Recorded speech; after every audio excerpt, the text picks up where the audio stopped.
أعوذ بالله السميع العليم من الشيطان اللعين الرجيم بسم الله الرحمن الرحيم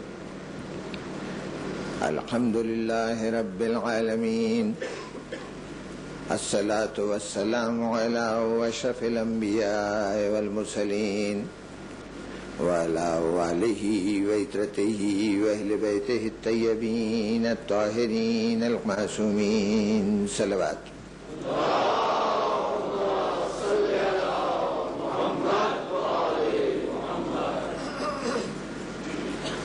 سامعین محترم، میرے بھائی مجاہد صاحب نے اپنی اور آپ کی جانب سے میرا شکریہ ادا کیا۔ میں آپ حضرات کا شکر گزار ہوں کہ آپ لوگ مجھ جیسے تہی دامن علم سے اتنے عرصے تک سماعت زحمت اٹھاتے رہے، لیکن اگر ہم دونوں ایک دوسرے کا شکریہ ادا نہ کریں تو شاید یہ زیادہ بہتر ہو۔ اس لیے کہ میرا شکریہ اس وقت ادا کیا جائے جب میرے پیش نظر اپنی تمام گفتگو میں صرف آپ کی خوشنودی ہو، اور آپ کا شکریہ میں اس وقت ادا کروں جب آپ صرف مجھے سننے کے لیے یہاں آئے ہوں۔ ہم دونوں اچھی طرح جانتے ہیں کہ میرے پیش نظر بھی کوئی اور ذات ہے، اور آپ بھی جس کے لیے آتے ہیں وہ کوئی اور ذات ہے۔ تو بس ہم دونوں کو ان کا شکریہ ادا کرنا چاہیے کہ ان کا ذکر تو بہرطور باقی رہے گا۔ وہ تو ان مسلمہ حقیقتوں میں سے ہے کہ اسے نہ تو جھٹلایا جا سکتا ہے، نہ کوئی اپنے عمل سے رد کر سکتا ہے۔ تو ان کا ذکر تو رہے گا، وہ باقی رہنے والی چیز ہے، اسے باقی رہنا ہے، باقی رہے گی۔ ہاں، ہم شکر گزار اس بات کے ہیں کہ اس ذکر کے لیے ہمیں انہوں نے ذریعہ بنا دیا۔ کسی باقی رہنے والے وجود کے لیے ہم فانی افراد کو، جن کا وجود فانی، جن کے منہ سے نکلے ہوئے لفظ فانی، جن کی سماعتیں فانی، ان کو بقا کی اس بارگاہ میں اس باقی ذکر کا موقع دے دیا گیا۔ اس سے بڑھ کے شکریہ کی کوئی اور بات نہیں ہو سکتی۔ اور ہاں، مجھے تھوڑی سی معذرت بھی کرنی ہے خصوصیت سے جناب یاور عباس صاحب کی، کہ قاعدے کی روح سے جو ترتیب ہوئی اس میں، جیسا انہوں نے خود بھی اظہار کسر نفسی کرتے ہوئے یہ کہا کہ انہوں نے پیشخانی کی، تو واقعتاً تو پیشخانی ہوئی، لیکن میں نہیں سمجھتا کہ کسی منظوم کلام کے بعد کوئی نثری گفتگو مناسب رہتی ہے، اور خصوصیت سے جب وہ منظوم کلام اس کا ہو جس نے شعر اپنی کاوش سے نہیں کہے، تربیت کے نتیجے میں نہیں کہے، بلکہ شاعر وہ ہے کہ جس کے لیے کہا گیا کہ ایسا لگتا ہے کہ میر انیس کو سرزمین لکھنؤ سے اٹھا کر کربلا لے جا کر کھڑا کر دیا گیا تھا، اور کربلا کا منظر انہوں نے اپنی نگاہوں سے دیکھا تھا۔ تو میر انیس میری پیشخانی کریں ان کا کلام میری پیشخانی میں سنایا جائے یہ صریحاً میرے حق میں بہت بڑی جسارت اور ناقابل معافی جسارت ہوگی۔ ویسے بھی جہاں تک مدح اہل بیت کا تعلق ہے، یہ شاعروں ہی کا حق ہے، اس میں کوئی شک نہیں کہ ممبر کو خطابت نے بہت رونق دی، لیکن اگر فطری ربط دیکھا جائے تو وہ مدح اہل بیت سے نثر کو کم اور شاعری کو زیادہ ہے۔ اس لیے کہ نثار کوئی بھی ہو، خطیب، گفتگو کرنے والا کوئی فرد ہو، اس کا استاد، اس کا معاشرہ، اس کا ماحول، اس کا مدرسہ ہوتا ہے، لیکن شاعر تلمیذ رحمان ہوتا ہے۔ وہ یہاں پڑھ کر نہیں آتا، وہاں سے پڑھ کر آتا ہے۔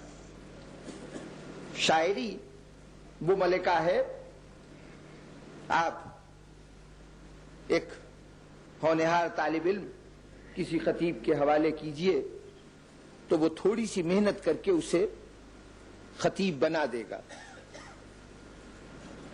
کسی وائس کے سپرد ایک شاگرد کیجئے، وہ تھوڑی سی زحمت کے بعد، تھوڑی سی توجہ کے بعد اس کو وائس بنا دے گا۔ لیکن کسی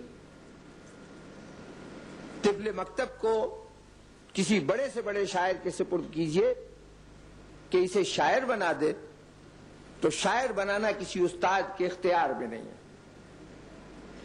اس لیے کہ خطیب اور مقرر یہاں بنتے ہیں، شاعر وہاں سے بن کے آتا ہے۔ اور چونکہ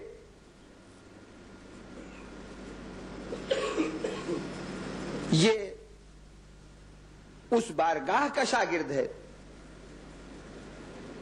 تو اب اس کے مزاج میں کچھ باتیں ایسی ہوتی ہیں جو اسی کے ساتھ منفرد ہیں۔ شاعر وہاں سے شاعری کا سبق سیکھ کے آتا ہے کہ جہاں کوئی نقص نہیں ہے، عیب نہیں ہے، کوئی خامی نہیں ہے، اس بارگاہ سے نتیجتاً اس کا مزاج بھی کمال پسند ہوتا ہے، اس کا طائر خیال پستیوں میں کبھی نہیں جاتا، ہمیشہ بلندیوں میں پرواز کرتا ہے۔ چونکہ یہ بارگاہ خیر سے درس لے کے آیا ہے، اس لیے خیر پسند ہوتا ہے۔ بارگاہ کمال سے درس لے کے آیا ہے، اس لیے کمال پسند ہوتا ہے۔ نقص اس کے مزاج کے خلاف، اور اسی لیے شاعر کی پوری زندگی گزر جاتی ہے اچھائی کی تعریف کرتے ہوئے، حسن کی بدح کرتے ہوئے، خیر کا قصیدہ پڑھتے ہوئے، اس لیے کہ یہی وہ چیز ہے جس سے شاعر کا خمیر بنا ہے۔ چنانچہ جہاں حسن دیکھتا ہے، جہاں خوبی دیکھتا ہے، جہاں کمال دیکھتا ہے، جہاں اچھائی دیکھتا ہے، وہاں پر وہ اپنے فکر کے توسن کو آمادہ رفتار کرتا ہے اور مدح کرنا شروع کرتا ہے۔ لیکن شاعر کا ذہن ہے کمال پسند، اور دنیا میں حسن کے جتنے بھی مظاہرے ہیں وہ سب ایک حد پر آ کر ختم ہو جاتے ہیں، یعنی ان کے حسن کی پرواز کی ایک حد ہے۔ یہ کمال پسند کرتا ہے، کمال وہ منزل ہے، کمال وہ سطح ہے کہ جہاں کوئی عیب باقی نہ رہے۔ جب تک ترقی کی گنجائش ہو تب تک چیز کامل نہیں ہوتی، اور ترقی کی گنجائش کب تک؟ جب تک اس شے میں کوئی عیب موجود ہو۔ جیسے جیسے عیب دور ہوتے جائیں گے وہ شے کمال کی طرف بڑھتی جائے گی، اور جب کوئی عیب نہیں رہے گا تب وہ کامل کہلائے گی۔ تو شاعر ہے کمال پسند، اور اس کی نگاہ کے سامنے جتنے مظاہرے حسن کے آتے ہیں، خوبی کے آتے ہیں، ان کی ایک حد ہے، کسی مقام پر پہنچ کر ان کا حسن ختم ہو جاتا ہے، خوبی ختم ہو جاتی ہے۔ اس کی قوت پرواز یہ تقاضا کر رہی ہے کہ نہیں، اگر حسن ختم ہو جاتا ہے تو تم محدود حسن کے پرستار نہیں تھے، تمہیں تو کامل حسن کی تلاش کرنی ہے۔ چنانچہ یہاں پر دنیا کا ہر شاعر مجبور ہے کہ جب دیکھتا ہے کہ اس کے محبوب میں، اس کی پسندیدہ شخصیت میں، جس کی وہ مدح کر رہا ہے، اس میں وہ خوبیاں نہیں ہیں جو وہ تلاش کر رہا ہے، تو اب چونکہ محبوب کا حسن پیچھے رہ گیا، لیکن اس کی قوت پرواز اسے مجبور کر رہی ہے کہ اور آگے جائے، تو وہ مبالغے سے کام لیتا ہے، وہ بات کو بڑھاتا جاتا ہے، یعنی جو حسن نہیں ہوتا وہ بیان کر رہا ہے۔ یہ مبالغہ اس کی کمزوری نہیں ہے، اس کی مجبوری ہے۔ مجبوری اس لیے ہے کہ جس مبالغے کا وہ تذکرہ کر رہا ہے وہ کیا کرے کہ سامنے جس محبوب کا ذکر کر رہا تھا اس میں یہ خوبیاں تھی نہیں، لیکن وہ چاہتا ہے کہ کم سے کم اتنی خوبی تو ہو۔ تو اب مزاجن وہ غلو مبالغے کو پسند کرتا ہے۔ اب دنیا کے کسی بھی فرد کی شاعر تعریف کرے تو چونکہ حسن محدود ہے اور شاعر کمال کا متلاشی ہے، اس لیے لازماً مبالغہ کرے گا، لازماً غلو کرے گا۔ اور اسی لیے ایک میدان ہے جو شاعر کا پسندیدہ ترین میدان ہے، اور وہ میدان ہے مدح اہل بیت، کہ اور جگہ حسن پیچھے رہ جاتا ہے، خوبی پیچھے رہ جاتی ہے، غلو کرنا پڑتا ہے۔ یہاں اتنا غلو ہے ذات میں کہ غلو بڑھتا رہتا ہے، غلو کتنا ہی آگے جائے، کتنی ہی تعریف کرے، اس کی مکمل طور پر تعریف نہیں کر پاتا۔ اس لیے شاعر کے مزاج کی ہم آہنگی ہے، مناسبت ہے فضائل اہل بیت کے ساتھ۔ یہاں قوت بیان پیچھے رہ جاتی ہے، شاعر کی قوت پرواز پیچھے رہ جاتی ہے، اور جن شخصیتوں کی تعریف ہو رہی ہے ان کے فضائل ختم نہیں ہوتے۔ یہی وجہ ہے کہ جب کبھی شاعر کو موقع ملا، جب کبھی جذبہ شاعری نے جوش مارا، تو حکومتوں کے جبر و تشدد کے تمام آلات شاعر کی زبان کو نہ روک سکے۔ وقت کا بادشاہ زادہ، مستقبل کا صاحب تخت و تاج ہشام ابن عبد الملک خانہ کعبہ میں اس انتظار میں کھڑا ہے کہ کاش موقع مل جائے اور میں اس ہجوم میں سے گزر کر کسی صورت سے حجر اسود تک جا کے بوسہ دے سکوں۔ حاجت پہرے دار مجمع کو منتشر کرتے ہیں، ہٹاتے ہیں، ایک ریلے کو ہٹایا جاتا ہے تو دوسرا ریلا آ جاتا ہے۔ اس عالم میں بہت سی کوششوں کے بعد تھک کر بادشاہ ایک طرف بیٹھ گیا، ولی عہد ایک طرف بیٹھ گیا کہ کچھ موقع ملے تو حجر اسود تک جاؤں۔ اتنے میں نگاہوں نے ایک عجیب منظر دیکھا، ایک فرد تنہا، نہ کوئی حاجب، نہ کوئی پہرے دار، نہ کوئی ہٹو بچو کہتا ہوا، نہ کوئی نقیب آمد کی خبر دیتا ہوا، سر کو جھکائے ہوئے آہستہ آہستہ خانہ کعبہ کی طرف بڑھا۔ ادھر اس نے قدم بڑھانے شروع کیے، مجمع اس طرح سے پھٹا کہ جیسے کائی پھٹ جاتی ہے، باقاعدہ دو رویا، بلکہ یوں کہوں کہ اس طرح سے پھٹا کہ جیسے عصائے موسیٰ نے دریائے نیل میں شگاف پیدا کر دیا۔ آنے والے کے قدم سے لے کے حجر اسود تک ایک مکمل راستہ اپنے طور پر بن گیا۔ اطمینان سے سر کو جھکاتے ہوئے گیا، خانہ کعبہ میں حجر اسود کو بوسہ دیا اور پلٹ پڑا۔ اس کا پلٹنا تھا کہ وہ بادشاہ جو اپنے جاؤ و حشم کے باوجود، اپنے لاؤ لشکر کے باوجود، اپنے سپاہ کی کثرت کے باوجود راستہ نہیں بنا سکا تھا، اس کے لیے یہ منظر حیران کن تھا۔ یقیناً جانتا تھا کہ یہ آنے والا کون ہے، لیکن یہ ظاہر کرنے کے لیے کہ میری نگاہ میں اس کی کوئی اہمیت نہیں، بڑے رونق سے کہا یہ کون ہے جس کے لیے لوگ یوں ہٹ گئے۔ اس نے کہا یہ کون ہے، جملے میں حقارت کا تاثر تھا۔ ایک شاعر موجود تھا دربار میں، فرزدق، اس نے یہ جملہ سنا، اب وہی شاعری کی کمال پسند طبیعت، اسے یہ جملہ ناگوار گزرا، فوراً آگے بڑھا اور پھر قصیدہ پڑھنا شروع کیا۔ تو نہ جانے نہ سہی، تو نہ جانے نہ سہی، اس مکے کے در و دیوار سے پوچھ وہ جانتے ہیں، اس خانہ کعبہ کی ایک ایک پتھر سے پوچھ وہ جانتے ہیں، اس حجر اسود سے پوچھ وہ بتائیں گے یہ کون ہے۔ یہ کون ہے؟ یہ علی ابن الحسین ہے، یہ حسین کا فرزند زین العابدین ہے، سید سجاد ہے، وہ جو عبادتوں کی زینت ہو، اس کے لیے اگر خانہ کعبہ خود اپنی گود کو وا کر دے تو کوئی حیرت کی بات نہیں ہے۔ اور یقیناً ایسی ہی ذات تھی سید سجاد کی، ایسی ہی ذات تھی سید سجاد کی۔ زندگی کے جتنے ماہ و سال گزرے عبادت الہی میں گزرے، لیکن یہ عبادت الہی ان کے لیے کوئی اجنبی چیز نہیں تھی۔ ان کے ہم نام دادا مصروف عبادت ہوتے تھے تو یہ کیفیت تھی کہ ایک دن سلمان فارسی گھر میں آئے، آ کے آواز دی شہزادی مولا علی دنیا سے رخصت ہو گئے۔ کہا سلمان کس حال میں تم نے دیکھا؟ کہا سجدے میں دیکھا ہے، اور جسم مانندے چوب لکڑی کی طرح سخت ہو چکا ہے، عرصے سے سجدے میں سر رکھا ہوا ہے اور کوئی جنبش کوئی حرکت نہیں ہے۔ کہا اچھا تم نے آج دیکھا ہے؟ یہ منظر تو ہم روز دیکھتے ہیں کہ علی دوران نماز اتنے منہمک ہو جاتے ہیں کہ کوئی حرکت کوئی جنبش نہیں ہوتی۔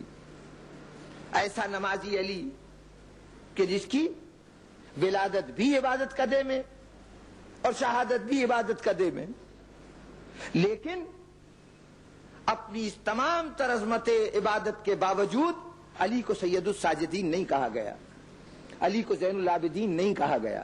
یہ لقب اس علی کے پوتے دوسرے علی کے لیے تھا۔ لیکن بزرگان محترم، عموماً تذکرہ سید سجاد یا تو ان عبادتوں کے حوالے سے ہوتا ہے کہ جس میں آپ کی زندگی گزری، یا ان حوالوں سے ہوتا ہے کہ جو آپ نے عزائے حسین میں کاوشیں کی ان کا تذکرہ کیا جاتا ہے۔ لیکن یہ عرض کر دوں کہ سید سجاد کو صرف ان کی علالتوں، ان کے مظاہرے صبر کے حوالے سے نہ دیکھیے۔ یہ اگر علی کے پوتے ہیں تو علی کی تمام صفات کے وارث ہیں۔ خاندان علی کے حوالے سے ہی بہت عظیم تھا، لیکن اس عظمت میں ایک اور نسبت ملی کہ اگر باپ ایک نسل کا شریف ترین فرد تھا تو ماں دوسری نسل کی شریف ترین خاتون تھی۔ دنیا کی دو بڑی نسلوں کا امتزاج ہے سید سجاد، صرف نسلوں کا نہیں، دنیا کی دو نسلوں کی تمام شرافتوں کا امتزاج ہے سید سجاد۔ اور اس لیے سید سجاد، ہم نے سید سجاد کو بالعموم شام غریبہ کے بعد دیکھنا شروع کیا۔ اس سید سجاد کو ہم نے کم دیکھا کہ جو علی کی شجاعتوں کا وارث تھا، جو علی کی جرأتوں کا وارث تھا۔ وہ سید سجاد بھی نظر انداز کیا جانے والا سید سجاد نہیں ہے۔ کربلا تک، کربلا پہنچ کر بھی امام کے لشکر میں جو سب سے نمایاں فرد تھا، جو سب سے نمایاں ذات تھی، وہ سید سجاد کی ذات تھی، کیونکہ جہاں دو نسلوں کی شرافتیں تھیں وہاں مستقبل کی امامت نے ان شرافتوں کو چار چاند لگا دیے تھے۔ کوئی شرف و منزلت میں، کوئی شرف میں حصے دار نہیں تھا سید سجاد کا۔ خاندان کی وجاہت اپنی جگہ، چہرے کا جلال اپنی جگہ۔ 22 سال کی عمر تھی جب کربلا تشریف لائے، اور اس 22 سال کی عمر میں چہرے کے جلال کی یہ کیفیت تھی کہ بڑے بڑے صاحبان ہمت بھی جب جا کے سامنے کلام کرتے تھے تو بے اختیار مؤدب ہو کے کھڑے ہو جاتے تھے، آپ سے ادب سے گفتگو کی جاتی تھی۔ یہ بات معین کرنا، طے کرنا بڑا مشکل ہے کہ آپ کی علالت کب شروع ہوئی، بیماری کب شروع ہوئی، لیکن یہ بات طے ہے کہ کربلا میں جب تشریف لائے ہیں تو صحت مند تھے، اور جیسا کہ عرض کیا کہ صحت مند ہی نہیں تھے، بلکہ اس پورے قافلے میں بعد حسین سب سے نمایاں شخصیت اگر تھی تو سید سجاد کی تھی۔ غالباً 6 یا 7 محرم، تاریخوں نے تاریخ نہیں دی، عصر کی نماز ختم ہوئی، مسلم ابن اوسجہ پیغمبر صلی اللہ علیہ وآلہ وسلم کے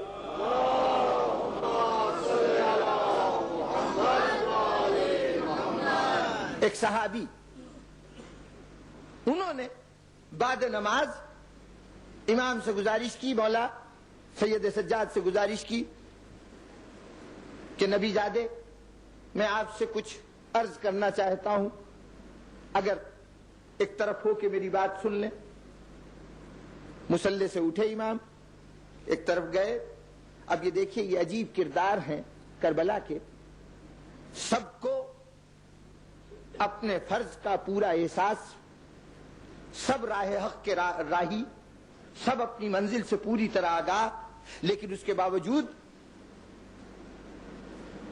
اس بات کو حکم شریعت سمجھتے ہیں کہ ایک دوسرے کو حق کی دعوت دیتے رہیں، ایک دوسرے کو حق کی تلقین کرتے رہیں۔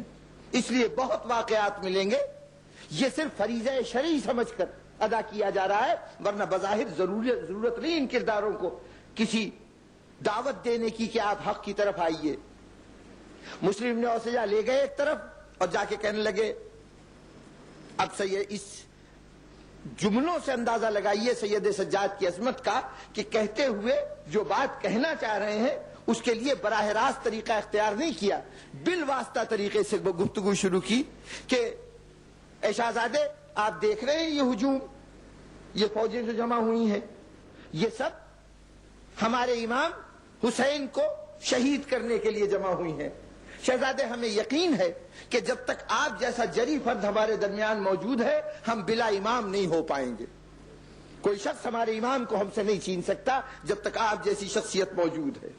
ایک مرتبہ جرأت و شجاعت کی سرخی چہرے پہ پھیلی، نظر بھر کر مسلم ابن اوسجہ کو دیکھا، چچا مسلم آپ مجھے شجاعت دلا رہے ہیں، مجھے جوش دلا رہے ہیں، اطمینان رکھیے، وہ وقت آنے دیجئے، اگر میں اپنے تلوار کے باروں سے اپنے دادا کے طریقے جنگ کی یاد نہ تازہ کر دوں تو میرا نام علی نہیں۔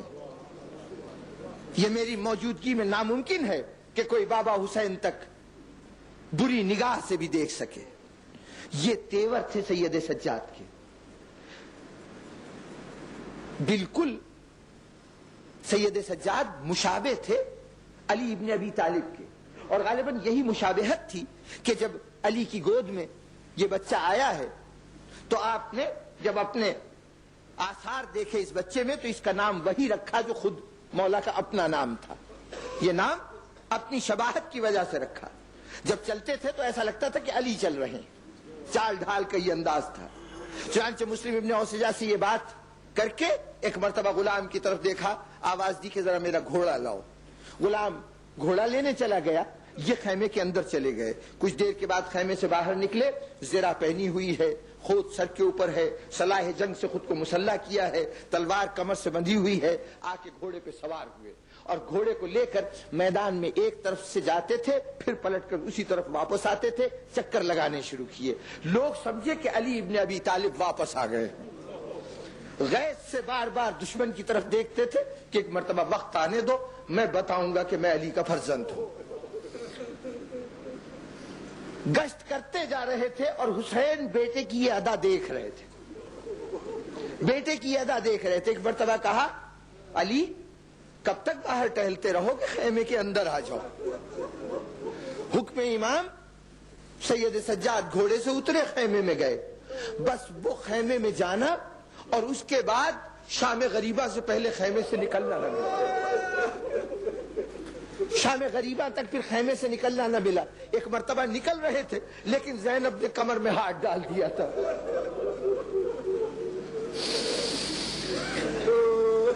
وقت گزرتا گیا، شب عاشور آئی۔ ظاہر ہے کہ جب خیمے میں بچوں کے لیے پانی نہیں تھا، تو سید سجاد کی علالت میں ظاہر ہے کہ ان کے لیے بھی پانی میسر نہیں تھا. اب آپ اندازہ لگا سکتے ہیں, تاریخوں نے کہا کہ شدید بخار تھا اور اس بخار کی شدت میں غشی کی کیفیت طاری ہو جاتی تھی. تو اس حالت میں پانی کی کتنی خواہش ہوگی.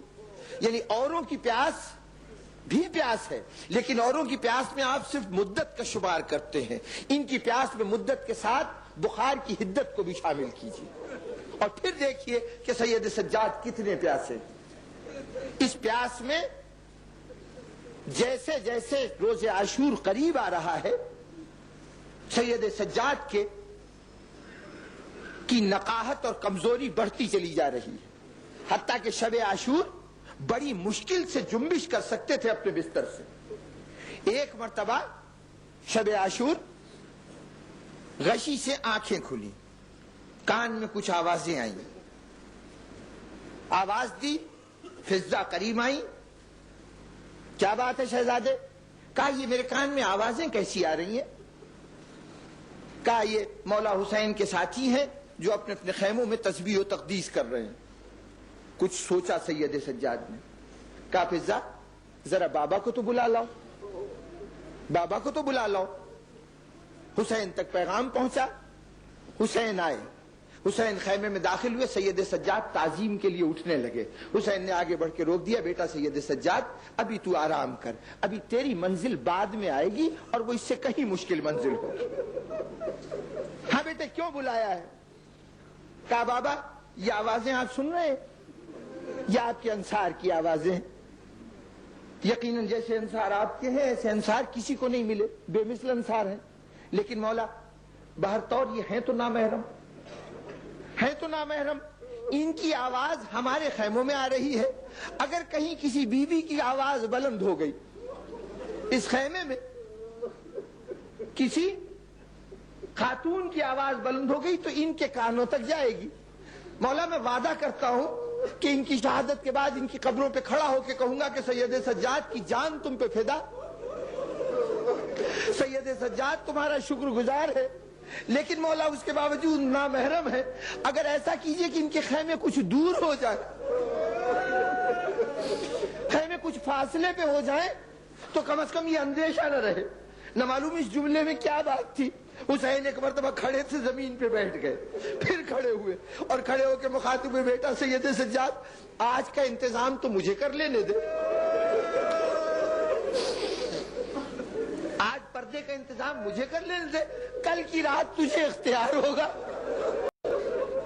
جیسے مناسب سمجھے پردے کا انتظام کر لینا. سید سجاد پر پھر غشی طاری ہو گئی اور اس کے بعد روز عاشور علی اکبر کی اذان سے سید سجاد کی آنکھ کھلی, فریضہ سحری ادا کیا, بابا کی زیارت کی, بھائی کی زیارت کی, چچا کو دیکھا. حسین کے انصار بھی سلام کے لیے حاضر ہوئے, سب کو سید سجاد نے دیکھا. ابھی حسین کی پوری فوج کا معائنہ اپنے بستر علالت پر لیٹے لیٹے سید سجاد نے کیا تھا کہ ایک مرتبہ پھر بیماری کا غلبہ ہوا, آپ پھر نیم غشی کی کیفیت میں ہو گئے. اور پھر اس کے بعد کربلا کا پورا سانحہ گزرتا گیا, انصار مارے جاتے گئے, اولاد عقیل ماری گئی, اولاد جعفر ماری گئی, ایک ایک کر کے تقریباً سب ختم ہو گئے. ایک منزل آئی کہ حسین خیمے میں آئے, کہا بہن ذرا تیری مدد کی ضرورت ہے, زینب تمہاری مدد کی ضرورت ہے. بھیا کیا بات ہے؟ ذرا مجھے سید سجاد کے پاس لے جاؤ, بیمار بیٹے کو خدا حافظ کہنا. بہن نے بھائی کا ساتھ دیا, دونوں پہنچے. جا کے اب حسین نے سید سجاد کو آواز دی, خاموشی تھی, نیم غشی کی کیفیت تھی. حسین نے ایک مرتبہ دیکھا, بازوؤں کو دیکھا, ہاتھوں کو دیکھا, پیروں کو دیکھا. خیال آیا کہ اس ناتوانی میں زنجیروں کا بوجھ کیسے اٹھے گا, کیسے بوجھ اٹھائے گا برتن. اور اس بات پر حسین کی آنکھوں میں آنسو آ گئے, اور یہ آنسو جب سید سجاد کے چہرے پہ پڑے تو ایک مرتبہ غشی سے آنکھیں کھل گئی. آنکھیں کھلی تو جو منظر دیکھا تو کچھ دیر تک حیران رہے سید سجاد. صبح بابا کا عمامہ سبز تھا, اب اس وقت سرخ ہو رہا ہے. صبح پیراہن سفید تھا, اب جگہ جگہ سرخ داغ پڑے ہوئے. بابا یہ آپ لہو میں نہائے ہوئے کیوں ہیں؟ لہو میں نہائے ہوئے کیوں ہیں؟ بیٹا یہ زخم ہے، زخم ہے۔ بابا آپ اتنے زخمی ہیں، آپ اتنے زخمی ہو گئے، آخر آپ کے انصار حبیب ابن مظاہر کہاں ہے؟ مسلم ابن اوسجہ کہاں ہے؟ بیٹا وہ سب مارے گئے۔ اچھا تو میرا چچا عباس کہاں ہے؟ چچا عباس کہاں ہے؟ بیٹا سید سجاد سب مارے گئے، اب تو بس تم باقی ہو یا میں باقی ہوں؟ میں باقی ہوں۔ اور بیٹے میرے بھی رخصت کا وقت ہے، بس یہ سننا تھا کہ ایک مرتبہ سید سجاد پر پھر غشی کی کیفیت طاری ہوئی، پھر غشی کی کیفیت طاری ہوئی، اور تاریخوں نے لکھا کہ وہ غشی ایسی تھی کہ اس وقت امام نے جو اپنی وصیتیں کی ہیں وہ باقاعدہ تحریر لکھی، اور تحریر لکھ کے فاطمہ کبریٰ کے حوالے کی کہ جب تمہارے بھائی کو ہوش آئے تو ان کو یہ وصیتیں پہنچا دینا اور میری طرف سے خدا حافظ کہہ دینا۔ حسین چلے گئے، حسین میدان میں چلے گئے، جہاد کرتے رہے۔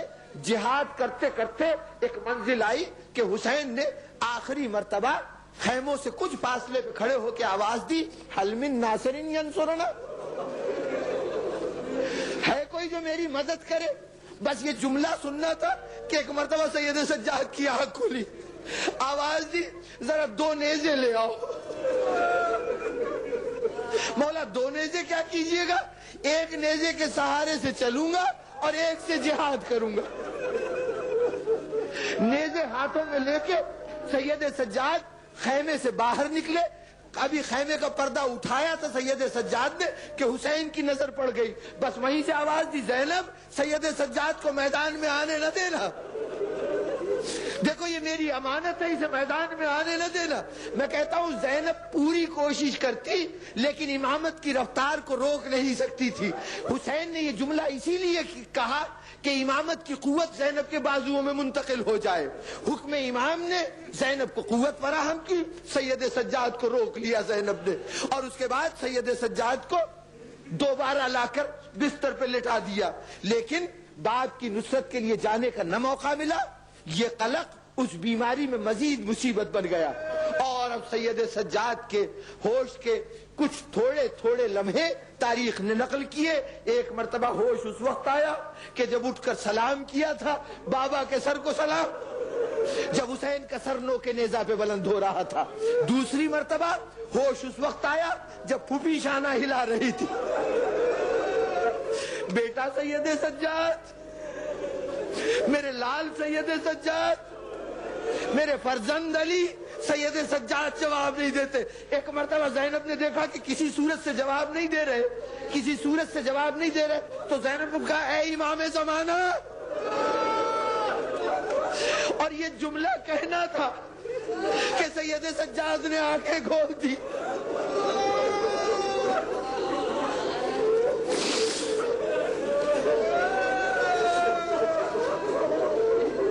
میں کہتا ہوں کہ جناب زینب کی بلاغت ہے کہ سید سجاد کو پوچھنے کے لیے کوئی موقع نہیں دیا کہ وہ پوچھے کہ کیا حالات ہیں۔ جب یہ جملہ کہا ہے امام زمانہ تو اس جملے میں ساری خبریں جمع تھی کہ زمانے کا امام دنیا سے چلا گیا اور تم مسند امامت پہ بیٹھ گئے ہو۔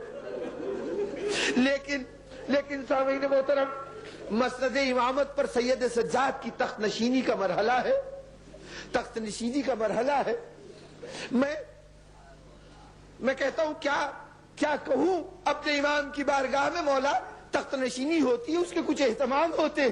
یہ کیسی تخت نشینی تھی کہ جس میں تخت جلے ہوئے خیموں کی راکھ تھا، جس میں سلامی دینے والے ہاتھ رسیوں میں جکڑے ہوئے تھے، سربرہنہ بیویوں کی فوج سامنے کھڑی ہوئی تھی، اور امام سے پہلا مسئلہ یہ پوچھا جا رہا تھا، مسند امامت پہ بیٹھنے کے بعد پہلا مسئلہ یہ پوچھا جا رہا تھا کہ مائیں بہنیں پھوپھیاں سربرہنہ باہر نکل جائے۔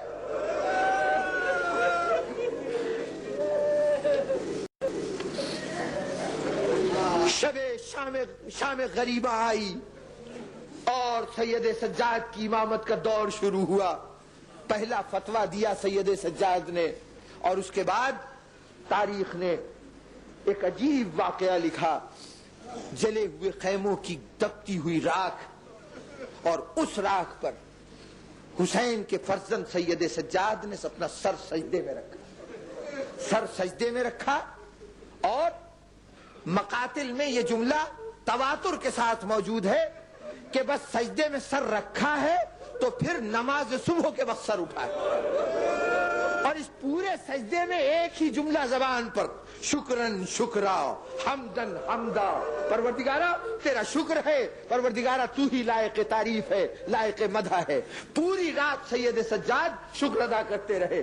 اس خاندان میں بڑے بڑے سجدے ہوئے ہیں، اس گھرانے میں بڑے بڑے سجدے ہوئے ہیں، وہ علی کا سجدہ، وہ حسین کا سجدہ، سب عظیم سجدے، لیکن یہ سجدہ کہ جس میں سامنے مائیں پھپھیاں بہنیں سربرہنہ بیٹھی ہوئی ہو، کوئی پناہ نہ ہو، سر کے اوپر کوئی سایہ نہ ہو، اور جلی ہوئی راکھ بکھری ہوئی ہو، اس پر سید سجاد سجدہ کرے، یہ اپنے نوعیت کا دنیا کا منفرد سجدہ تھا، کسی اور ساجد نے ایسا سجدہ نہیں کیا، اور اسی سجدے کا نتیجہ تھا کہ ہاتف غیبی نے صدا دی، اے سید سجاد، اے سید الساجدین، بس اپنا سر اٹھا لے، تیرا شکر اللہ نے قبول کر لیا۔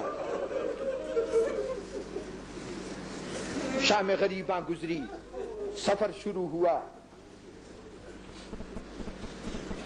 یاد رکھیے، بزدل ہو، جو شخص بزدل ہو، کم ہمت ہو، اس پر مصیبتیں اس کو بے حس بنا دیتی ہیں، لیکن جو جتنا جرأت مند ہوگا اتنا ہی حساس ہوگا، اس کی حسیات زیادہ تیز ہوں گی، اور یہی وجہ تھی۔ اور کوئی ہوتا تو شاید اتنا اثر نہ لیتا، لیکن جب باپ کی بے گور و کفن لاش دیکھی، جب باپ کی بے گور و کفن سر بریدہ لاش دیکھی، تو سید سجاد کے چہرے پر جو کیفیت آئی ہے، اس کیفیت کو ہم نہیں محسوس کر سکیں گے کہ کیا تھی، لیکن زینب نے محسوس کیا۔ ایسی کیفیت تھی کہ زینب نے خود کو اونٹ سے نیچے گرا دیا تھا، اور آواز دی تھی، بیٹا سید سجاد، اگر تم نے اپنی یہ حالت کر لی تو ہمارا وارث کون ہوگا، ہمارا وارث کون ہوگا۔ میں حیران ہوتا ہوں اس تاریخ کے عجوبے پر کہ وہ سید سجاد جو روز عاشور غشی سے آنکھیں نہیں کھول سکتے تھے، سمجھ میں نہیں آتا کہ یہ قوت امامت تھی، یا اللہ کی خاص عطا تھی، یا احساس ذمہ داری تھی، کہ پھر وہ وقت یعنی شام غریبہ کی بیداری، اس وقت سے لے کر مدینے سید سجاد واپس پہنچ گئے، راستے میں کیا نہیں دیکھا، بازاروں میں لوگوں کا ہجوم دیکھا، درباروں میں حکمرانوں کے طنز آمیز جملے سنے، قید خانے کی صعوبتیں جھیلی، سب مصیبتیں جھیلی، لیکن کہیں ایک جملہ نہیں ملتا کہ سید سجاد پر پھر غشی طاری ہوئی ہو۔ گویا وہ غشی تھی۔ یہاں پر سید العلماء کا ایک جملہ نقل کروں کہ کہا کرتے تھے کہ اللہ جب کسی کو محفوظ رکھنا چاہتا ہے تو حفاظت کا طریقہ یہ ہے کہ اس کو پردہ غیبت میں چھپا لیتا ہے۔ اب آج جس کو محفوظ رکھنا چاہتا ہے اس کو دنیا کی نگاہوں سے پردہ غیبت میں چھپا لیا۔ اس وقت سید سجاد کو محفوظ رکھنا تھا تو زمانے پر پردہ غیبت ڈال دیا، اور اس طرح امام کو بچا لیا۔ یہ بے ہوشی نہیں تھی، یہ بے ہوشی نہیں تھی، بلکہ یہ اللہ کی طرف سے ایک غیبت کا اہتمام تھا کہ کچھ لمحوں کے لیے جو حالات ہو رہے ہیں وہ سید سجاد کی نگاہوں سے ہٹا دیے جائیں، ورنہ یہ کہ پھر فرائض کی منزل آ جائے گی اور سید سجاد کو اپنی ذمہ داری پوری کرنی پڑے گی۔ جب ضرورت محسوس کی گئی اس وقت اب سید سجاد اتنے توانا ہیں کہ اب راستے کی ساری صعوبتیں جو صحت مند برداشت نہ کر سکے، ان مصیبتوں کو سید سجاد نے برداشت کیا۔ جب قیدی سفر کرتے تھے تو سفر کے بیشتر حصے، خاص طور پر جب کبھی قافلے کو کسی آبادی سے گزارنا ہوتا تھا تو بیویاں تو اونٹوں پہ سوار رہتی تھیں، لیکن سید سجاد کو پھر اونٹ پہ سوار نہیں رہنے دیا جاتا تھا، اونٹ سے اتار لیا جاتا تھا، اونٹوں کی مہار سید سجاد کے ہاتھ میں پکڑا دی جاتی تھی۔ اسی لیے تاریخوں نے لکھا کہ جب دمشق میں پہنچے ہیں تو پیر پر آبلے بھی تھے، جگہ جگہ زخم بھی تھے، پیر میں جگہ جگہ زخم تھے، اور